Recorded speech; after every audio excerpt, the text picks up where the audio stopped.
Most people think they're protected. They have a will, they sign papers, they feel done, but I see families every week who did everything right and still end up in court, still lose money, still fight, not because they didn't care, but because no one explained how everything really works. Hi, I'm Greg Norris. I'm an estate planning lawyer. Today I'm going to share 3 secrets most people are never told about wills, trusts, and taxes. These 3 things decide whether your family gets peace or a mess. Let's start with secret number 1.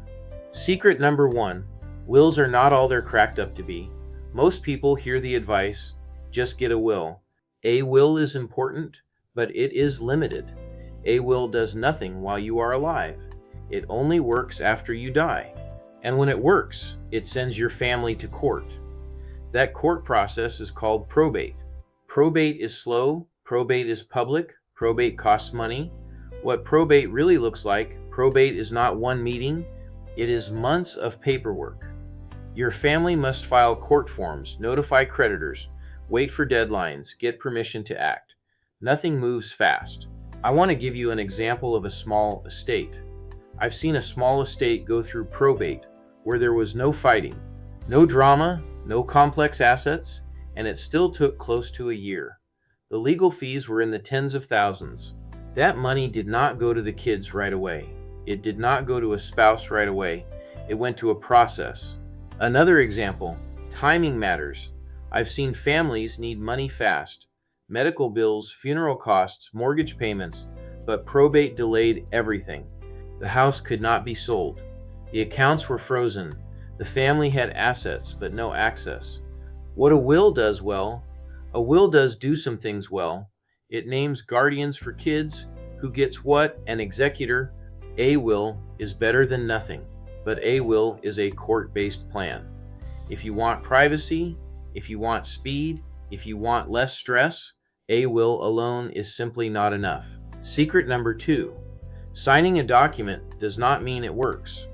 This one surprises almost everyone. You can sign a will, you can sign a trust, you can feel done, but estate plans do not work because they are signed. They work because they are set up the right way. Before I give you examples, let me clear something up. The difference between a will and a trust. Here's a simple difference. A will gives instructions to a judge, only works after you die, and it goes through probate. A trust gives instructions to a person you choose, not the government. That person is called the trustee. A trust can work while you're alive, it can work while you're sick, and it works when you die. And here's the biggest difference. A trust, if done right, avoids probate. But that only happens if your assets are actually in the trust. If the house is still in your name, the trust cannot help. If the bank account is still in your name, the trust cannot help. If the beneficiaries don't match the plan, the trust cannot help. That's why people sign a trust and still end up in court. An example I see all the time. Someone creates a trust. It is well written, it looks perfect, but the house never gets moved into the trust. When the person dies, the house still goes through probate, and the trust just sits there. The family is shocked. They thought they were protected. The trust did not fail. The setup failed. Another example is bank accounts. Bank accounts work the same way. If the account is not titled to the trust or the trust listed as the beneficiary, the court controls it.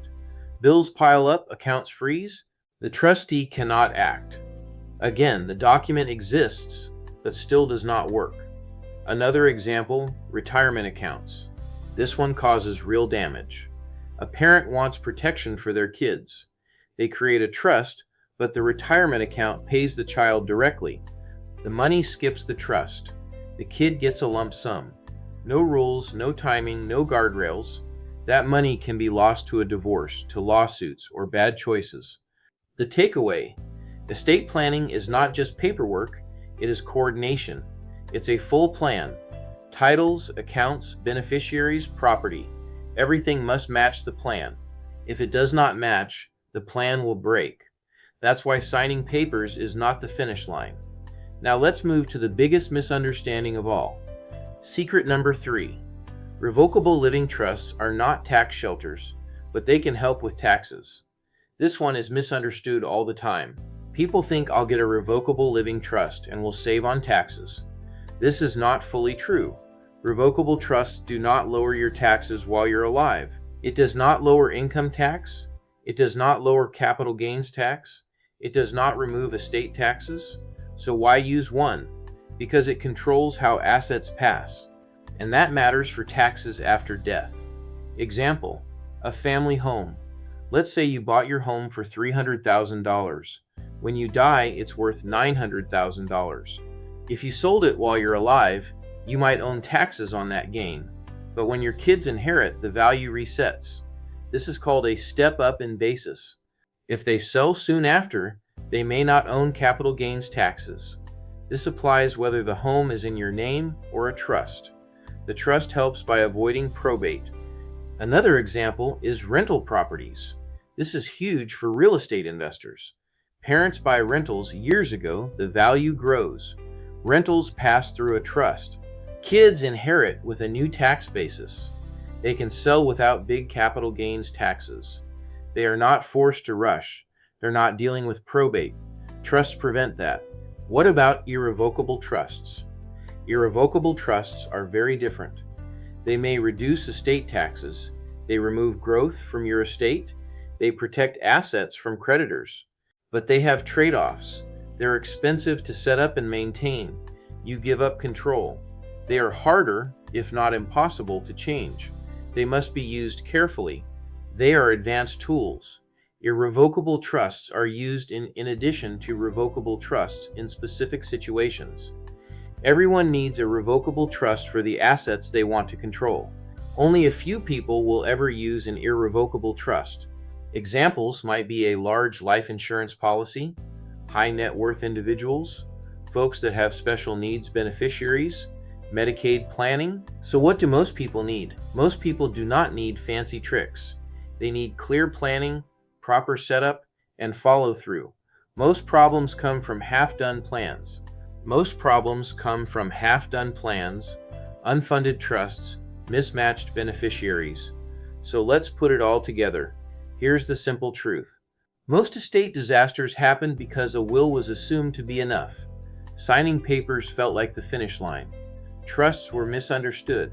Same family, same assets, very different outcomes. Planning is not about fear. It's about kindness. It's about making things easier for the people you love. You may be thinking, should I make a trust myself or should I work with a lawyer? And I get why people ask that. Some people think lawyers say don't use sites because we want more business. But here's the truth. Lawyers actually make more money when people use online trusts. Why? Because when those plans fail, families end up in probate. And probate means more court. More delays, more legal fees. That's where lawyers get paid. And I don't want that for your family. Call me at Norris Law at 951-216-3437 so I can help you to create your comprehensive plan and help you avoid probate and unnecessary litigation expenses. I'm Greg Norris. Thank you for watching.